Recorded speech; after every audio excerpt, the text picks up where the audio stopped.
नमस्कार, मैं हूं आपके साथ मयंक। आज 8 अप्रैल है और देखिए ये जंग अब एक निर्णायक मोड़ की तरफ आगे बढ़ गई है। मैं आपको बताऊंगा बीती रात और पिछले 12 घंटे में जंग से जुड़ा हर अपडेट और कहां-कहां हमले हुए हैं और अब ईरान और अमेरिका के आगे की रणनीति क्या होने जा रही है। यानी हर हमले पर हर अपडेट सबसे पहले आप तक पहुंचाने की कोशिश रहेगी।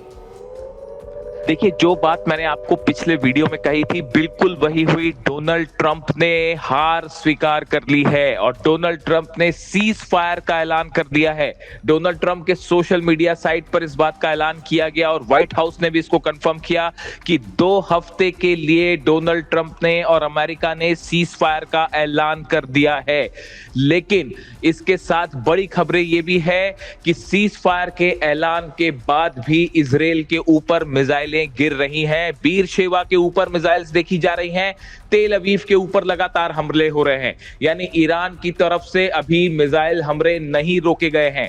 कल जिस तरह से हमला हुआ खार्क पर, अलग अलग इंफ्रास्ट्रक्चर पर हमले हुए ईरान के, उसके बाद पूरी रात भर ईरान की तरफ से जबरदस्त हमले देखे गए। मैंने आपको कल ही बताया था, पूरे इजराइल में मिसाइल हमले हुए। इसके साथ इराक पे अमेरिकी काउंसलेट्स पर हमले हुए, अरब के कई देशों पर हमले हुए, यूएई में मिसाइल्स गिरी हैं, सऊदी में मिसाइल गिरी रात भर। लेकिन उसके बाद सुबह होते होते डोनाल्ड ट्रंप ने जो है वो सीज फायर का ऐलान कर दिया और कहा कि 2 हफ्ते के लिए सीज फायर होगा।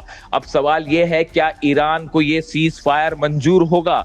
ईरान के विदेश मंत्री की तरफ से कहा गया है कि आज शाम को 5 बजे एक प्रेस कॉन्फ्रेंस होगी जिसमें ईरान का रुख शामिल होगा। लेकिन फिलहाल ईरान की सेना क्या कहती है, ये बात अभी देखने वाली है। खबरें ये भी हैं कि पाकिस्तान में एक बातचीत होने वाली है शुक्रवार को, जिसमें अमेरिका के प्रतिनिधि शामिल हो सकते हैं, ईरान के प्रतिनिधि शामिल हो सकते हैं। लेकिन अभी इस बारे में पूरा कंफर्मेशन नहीं है, जानकारी के लिए इंतजार करना होगा। लेकिन एक बात पक्की है, जिस तरह से डोनाल्ड ट्रंप ने सीज फायर का ऐलान किया है, ये ईरान की बहुत बड़ी जीत है, ईरान के लिए बहुत बड़ी कामयाबी है। देखिए, लगातार दबाव बढ़ रहा था और उसके बाद ये हो रहा था कि भाई पूरे अरब में हमले हो रहे हैं, इजराइल में हमले हो रहे हैं, भयंकर नुकसान हो रहा है, इकोनॉमिक नुकसान हो रहा है। उसके दबाव में थे डोनाल्ड ट्रंप। इस जंग से यह बात साबित हो चुकी है कि दुनिया की कितनी ही बड़ी ताकत क्यों ना हो, वो ईरान को नहीं झुका सकती। ना ईरान की सेना ने हार मानी, ना ईरान के नेताओं ने हार मानी, ना ईरान के लोगों ने हार मानी। उसका नतीजा यह है कि ये ईरान की एक बहुत बड़ी जीत है, ये 2 हफ्तों का सीज फायर। लेकिन अब देखना यह है, सबकी नजर इस बात पे है, क्या सेना ईरान की इस सीज फायर को कबूल करेगी? क्या ईरान की सेना तैयार होगी? देखिए, शुरुआती जिस तरह से इशारे मिल रहे हैं उसके मुताबिक हो सकता है कि टेम्परेरीली जो है वो सीज फायर की बात आगे होती दिखाई दे। लेकिन इसके लिए ईरान की सेना की सहमति जरूर होगी। मैंने बार बार कहा है कि जब तक ईरान की सेना किसी बात को कंफर्म ना करे, तब तक किसी बात पर यकीन नहीं किया जा सकता। डोनाल्ड ट्रंप ने सीज फायर का ऐलान किया सुबह करीब 4:30 बजे, लेकिन उसके बाद भी मिसाइल हमले जारी हैं इजराइल के ऊपर। अभी भी मिसाइलें गिर रही हैं। इससे यह बात लगती है कि अभी इंतजार करना पड़ेगा इस सीज फायर को आगे देखने के लिए। पाकिस्तान की बातचीत को लेकर ईरान क्या कहता है? शाम को अब्बास अरागची साहब की प्रेस कॉन्फ्रेंस है, उस प्रेस कॉन्फ्रेंस में यह बात निकल कर आएगी कि ईरान का रुख क्या है। लेकिन देखिए, जिस तरह से हॉर्मूज को लेकर एक बड़ी बातचीत है कि ये कहा जा रहा है कि 2 हफ्ते के लिए हॉर्मूज खोलना होगा।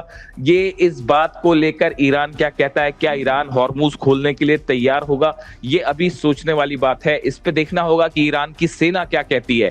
क्या हॉर्मूज 2 हफ्ते के लिए खोला जाएगा?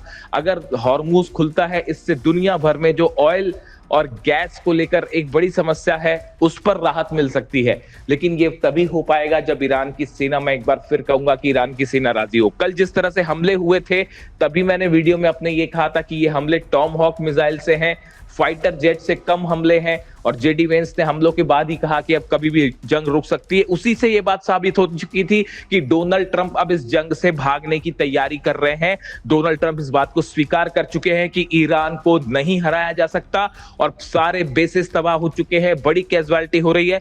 इससे, इस शर्मिंदगी से बचने के लिए, करारी हार से बचने के लिए डोनाल्ड ट्रंप ने यह सीज फायर स्वीकार किया है। अब देखना यह है कि इस खबर में आगे क्या डेवलपमेंट होता है। क्या ईरान की सेना हमले रोकेगी? क्या अरब पर हमले रुकेंगे? अभी हालात ये हैं, पूरे अरब देशों में भयंकर अलर्ट है और तनाव की स्थिति देखी जा रही है कि किसी भी वक्त बड़े हमले हो सकते हैं। कहा यह जा रहा था कि बुधवार की सुबह तक की डेडलाइन है, जिसके बाद बड़े हमले ईरान पे होंगे, लेकिन सारी रात ईरान की तरफ से बड़े हमले होते रहे, ना सिर्फ इजराइल पे बल्कि कई अरब देशों पे। और उसके बाद अब ये सीज फायर का ऐलान, लेकिन ये सीज फायर डोनाल्ड ट्रंप की तरफ से है। ईरान इसको मानेगा नहीं मानेगा, ये अभी देखने वाली बात है। देखिए, वहीं ट्रंप के इस सीज फायर के बाद ईरान में जश्न शुरू हो गया है। हजारों लाखों की संख्या में लोग सड़कों पर आ गए हैं और झंडे लेके अल्लाहू अकबर के नारे लगा रहे हैं, हैदर हैदर के नारे लगा रहे हैं, रहबर रहबर के नारे लगा रहे हैं। और इसे ईरान की और खामेनेई साहब की बहुत बड़ी जीत के तौर पर ईरान ले रहा है। अब देखिए आगे पता चलेगा कि सीज फायर का क्या होता है, लेकिन ये इस वक्त ईरान की बहुत बड़ी जीत हो चुकी है। देखिए, इससे जुड़ा जो भी अपडेट होगा उस पर हमारी नजर है, हम आप तक पहुंचाएंगे।